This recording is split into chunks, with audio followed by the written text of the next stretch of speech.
Hello guys. तो कैसे हैं आप सभी गाइस? आशा करता हूं कि आप सब अच्छे होंगे, बेटर होंगे। तो गाइस, एक बार से फिर आपका मोस्ट वेलकम है मेरे इस यूट्यूब चैनल फैजान क्लासेस में।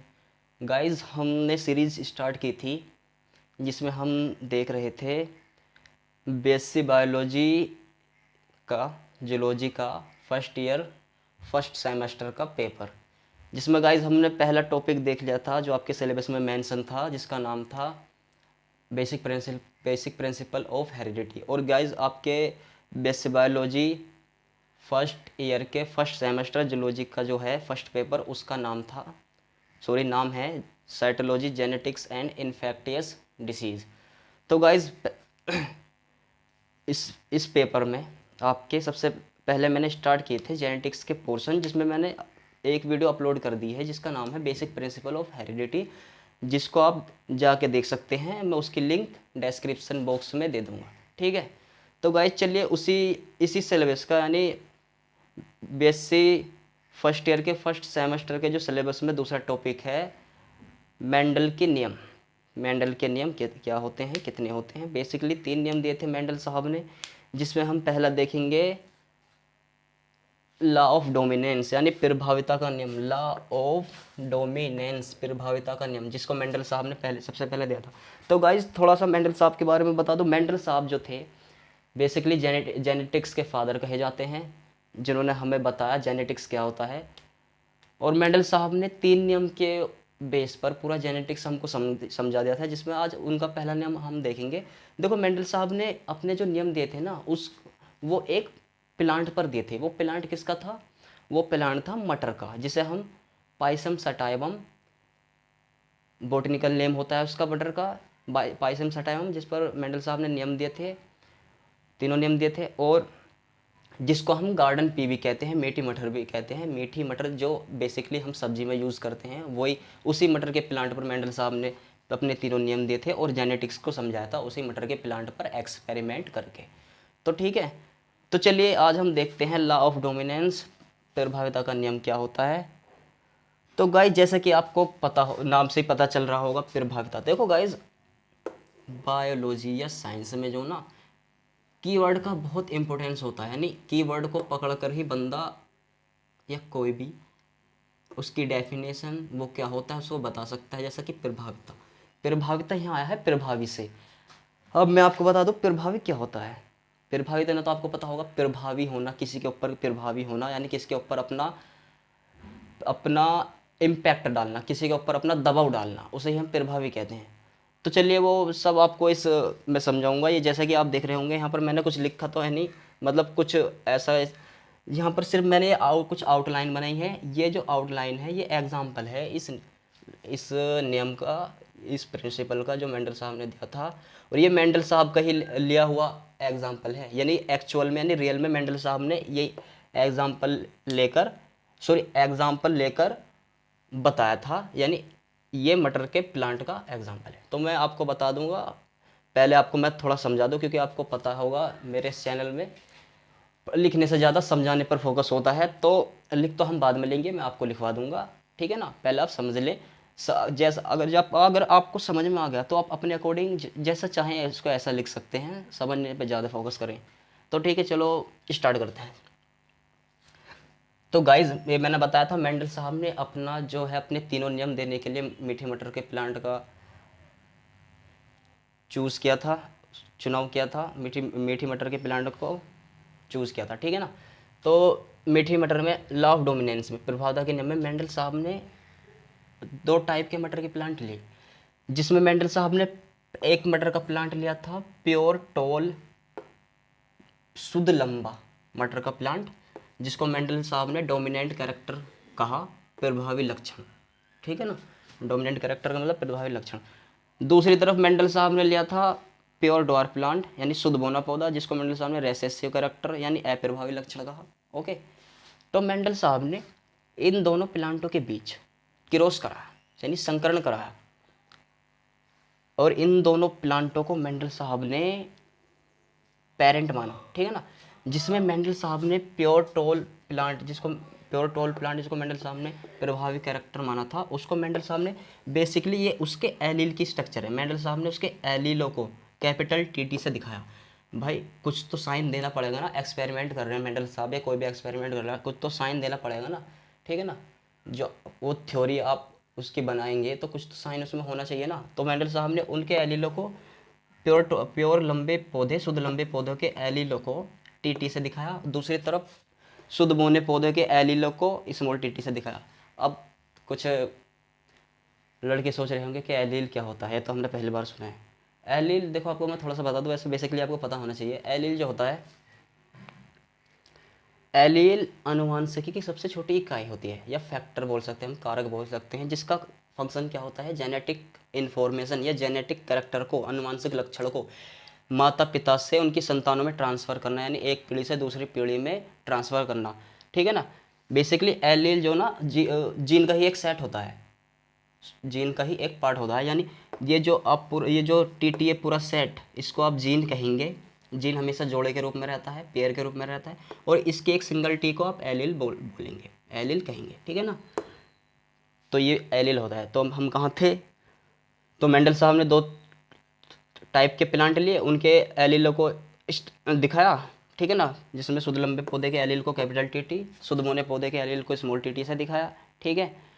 अब मेंडल साहब ने इन दोनों पौधों के बीच कराया संकरण, मटर के शुद्ध लंबे पौधे, शुद्ध बौने पौधे, मटर के दोनों पौधों के बीच संकरण कराया, यानी क्रॉस कराया, ठीक है ना। इन दोनों को मेंडल ने पेरेंट माना, शुद्ध बोना शुद्ध लंबा दोनों को पेरेंट माना, ठीक है ना। अब मेंडल साहब ने उनके बीच क्रॉस कराया। क्रॉस कराने के बाद मेंडल साहब ने देखा कि इनकी संतान जो उत्पन्न हुई उसमें सभी लंबे पौधे उत्पन्न हुए, यानी जिसको मेंडल साहब ने टॉल हाइब्रिड प्लांट बोला, संकर लंबे पौधे बोला। यानी मेंडल साहब ने एक तरफ तो प्योर टॉल प्लांट लिया जिसको डोमिनेंट कैरेक्टर माना, दूसरी तरफ प्योर ड्वार्फ प्लांट लिया जिसको रिसेसिव कैरेक्टर माना। प्योर टॉल प्लांट के एलीलों को कैपिटल टी से दिखाया, प्योर ड्वार्फ प्लांट के एलीलों को स्मॉल टी से दिखाया। अब इनके बीच संकरण कराएंगे तो ये इसका पहला एलील इसके एलील के साथ मिक्स करके बनाएगा कैपिटल टी स्मॉल टी, फिर ये दूसरा कैपिटल टी इस दूसरे स्मॉल टी के साथ मिलकर बनाएगा कैपिटल टी स्मॉल टी। तो ये यहाँ मेंडल साहब ने देखा कि F1 पीढ़ी, जिसको हम कहते हैं प्रथम संतानीय पीढ़ी, फर्स्ट जेनरेशन, यानी इनकी संतान में सभी टॉल हाइब्रिड प्लांट, संकर लंबे पौधे उत्पन्न हुए। अब मेंडल साहब ने सोचा, भाई मैंने तो प्योर लंबे प्लांट भी लिए थे, प्योर ड्वार्फ प्लांट भी लिए थे, यानी शुद्ध लंबे भी पौधे भी लिए थे और बौने पौधे भी लिए थे, शुद्ध बौने। पर मुझे तो सिर्फ मिले, जो इनकी संतान जो मिले संकर लंबे पौधे, यानी लंबे पौधे मिले, मुझे बौने पौधे मिलने चाहिए थे। तब यहाँ से मेंडल साहब ने निष्कर्ष निकाला कि मैंने जो प्योर टॉल प्लांट का जो डोमिनेंट कैरेक्टर माना था ना, प्योर टॉल प्लांट यानी शुद्ध लंबे पौधे, जिसे हम कैपिटल टी से दिखा रहे थे, उसको जो मेंडल साहब ने डोमिनेंट कैरेक्टर माना था, वो डोमिनेंट कैरेक्टर मेंडल साहब ने अब यहाँ से निष्कर्ष निकाल कर माना, क्योंकि मेंडल साहब ने देखा कि कैपिटल टी जो शुद्ध लंबे पौधे का जो कैपिटल टी एलील है, वो शुद्ध बौने पौधे के स्मॉल टी एलील पर प्रभावी हो गया। यानी अब प्रभावी होने का मतलब कैपिटल टी ने स्मॉल टी के कैरेक्टर को सप्रेस कर दिया, यानी दबा दिया, और अपने कैरेक्टर को यानी अपने फंक्शन को जाहिर करा। यानी कैपिटल टी का फंक्शन क्या था, कैपिटल टी के जीन के एलील का, शुद्ध लंबे पौधे के जीन के एलील का फंक्शन क्या था, लंबाई बढ़ाना। तो मेंडल साहब को फिजिकली लंबे पौधे तो दिखे, पर एक्चुअल में वहाँ पर बौने पौधे का कैरेक्टर भी मिक्स था। यहाँ आप देख सकते हैं ना, कैपिटल टी और स्मॉल टी दोनों पौधे का ये जीनोटाइप है, पर मेंडल साहब को तो भौतिकली दिखे सारे लंबे पौधे। तभी मेंडल साहब ने यहाँ से निष्कर्ष निकाला कि कैपिटल टी स्मॉल टी पर शुद्ध लंबे पौधे का एलील या शुद्ध लंबा पौधा बौने पौधे पर या बौने पौधे के एलील पर प्रभावी है। यहाँ से प्रभावी से निकला प्रभाविता, इसे मेंडल साहब ने प्रभाविता का नियम दिया। ठीक है, समझ में आया? एक बार और समझो। ठीक है, देखो प्रभाविता का नियम मेंडल साहब ने प्रभाविता के नियम को समझाने के लिए सबसे पहले तो हमें पता होना चाहिए, मेंडल साहब ने सारे नियम 3 नियम दिए थे, 3 प्रिंसिपल दिए थे, मटर के पौधे पर प्रयोग करके दिए थे। प्रभाविता का नियम देने के लिए मेंडल साहब ने मटर के 2 टाइप के प्लांट लिए, शुद्ध लंबा, शुद्ध लंबा, शुद्ध बोना। शुद्ध लंबा, शुद्ध लंबे पौधे के एलील को मेंडल साहब ने कैपिटल टीटी से दिखाया। शुद्ध बोने पौधे के एलील को मेंडल साहब ने स्मॉल टीटी से दिखाया। और शुद्ध लंबे पौधे को मेंडल साहब ने डोमिनेंट कैरेक्टर माना। शुद्ध बोने पौधे को मेंडल साहब ने रिसेसिव कैरेक्टर माना। मेंडल साहब ने इन दोनों पौधों के बीच क्रॉस कराया। क्रॉस कराने का मतलब, मटर का पौधा होता है उभयलिंगी, उभयलिंगी मतलब बाइसेक्सुअल, जिसमें मेल और फीमेल प्लांट एक ही प्लांट पर पाए जाते हैं, ठीक है। सॉरी, मेल और फीमेल पार्ट एक ही प्लांट पर पाए जाते हैं मटर के। तो मेंडल साहब ने मेल प्लांट का, ये दोनों पेरेंट माने ना मेंडल साहब ने, मेल प्लांट का पोलन ग्रेन लिया, मेल गैमेट लिया, फीमेल प्लांट के स्टिग्मा पर यानी फीमेल पार्ट पर डाल दिया, ठीक है। डालने के बाद इन दोनों के करैक्टर मिक्स होकर मेंडल साहब को इनके सीड मिले होंगे। उन सीडों को मेंडल साहब ने 2 या 4 जितने भी सीड मेंडल साहब ने बो के देखे होंगे। बोने के बाद वो सीड पैदा हुए, वो सीड जब ग्रो हुए, वो सीड इनकी संतान कहलाए, इन दोनों पेरेंटों की संतान कहलाए। वो संतान मेंडल साहब को कैसे प्राप्त हुए? वो संतान मेंडल साहब को सभी संकर लंबे पौधे प्राप्त हुए। संकर का मतलब होता है मिक्स, मिक्स लंबे पौधे, यानी दोनों के character, capital T small T के दोनों के कैरेक्टर प्रेजेंट हैं एक्चुअल में, पर मेंडल साहब को फिजिकली भौतिकली प्लांट लंबे दिख रहे हैं। लंबे क्यों दिख रहे हैं? क्योंकि लंबे प्लांट का gene capital T small plant के जीन पर प्रभावी हो गया। स्मॉल टी के जीन को या एलील को या एलील के फंक्शन को कैपिटल टी के एलील ने या जीन ने सप्रेस कर दिया, दबा दिया। यहीं से मेंडल साहब ने बोला कि कैपिटल टी स्मॉल टी पर प्रभावी है, इसी कारण ये प्रभाविता का नियम कहलाया। ओके। और हाँ, एक बात और बता दूँ आपको, आपके सिलेबस में एक टॉपिक और मेंशन है जिसका नाम है मोनोहाइब्रिड क्रॉस। मोनोहाइब्रिड क्रॉस का भी यही एग्जाम्पल है। मोनोहाइब्रिड क्रॉस क्या होता है मैं बता दूँ। देखो, अगर लिखना चाहते हो मोनोहाइब्रिड क्रॉस को लिख सकते हो, वो अलग से कुछ खास नहीं है, बस यही है मोनोहाइब्रिड क्रॉस भी। क्योंकि ये जो एक्सपेरिमेंट है मेंडल साहब का मोनोहाइब्रिड क्रॉस पर ही बेस है। एक संकर संकरण जिसे कहते हैं, एक संकर संकरण।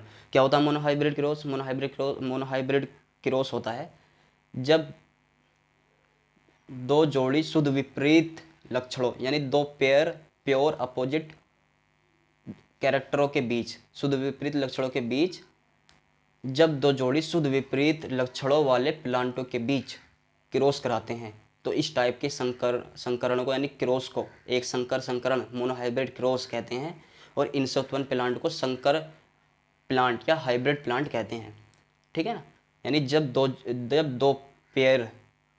दो अपोजिट पेयर के प्लांटों के बीच क्रॉस कराते हैं, तो इस टाइप के क्रॉस को मोनोहाइब्रिड क्रॉस और इस उनसे प्राप्त पौधों को हाइब्रिड प्लांट कहते हैं। यहाँ भी तो हमने वही करा, दो अपोजिट कैरेक्टर वाले प्लांट ना लिए हमने। एक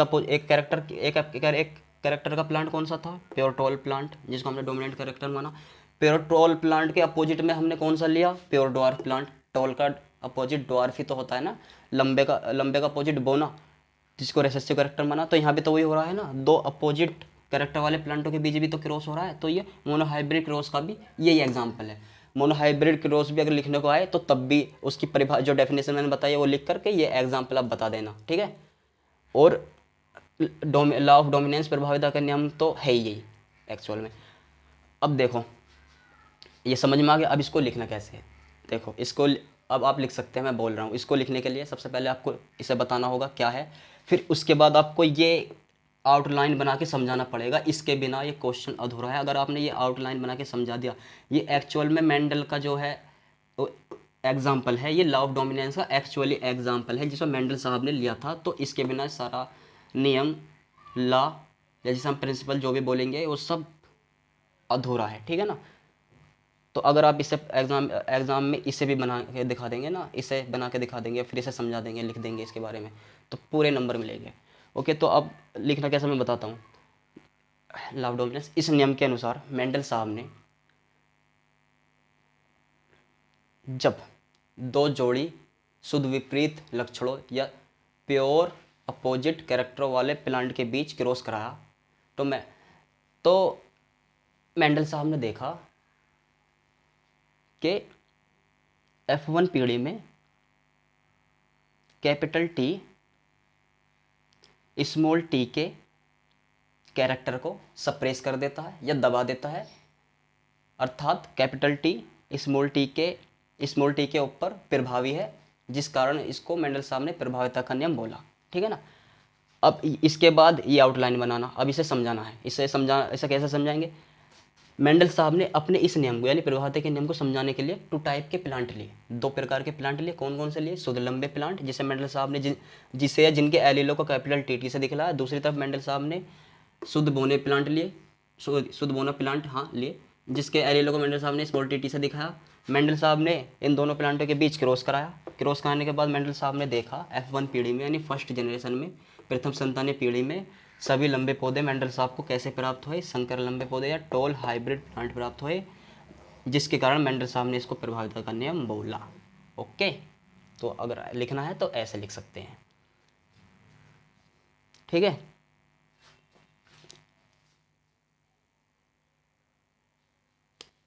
तो गाइज, तो आज की वीडियो में इतना ही रहने देते हैं, वरना वीडियो ज़्यादा लंबी हो जाएगी, ठीक है। तो मिलते हैं आपको नेक्स्ट वीडियो में।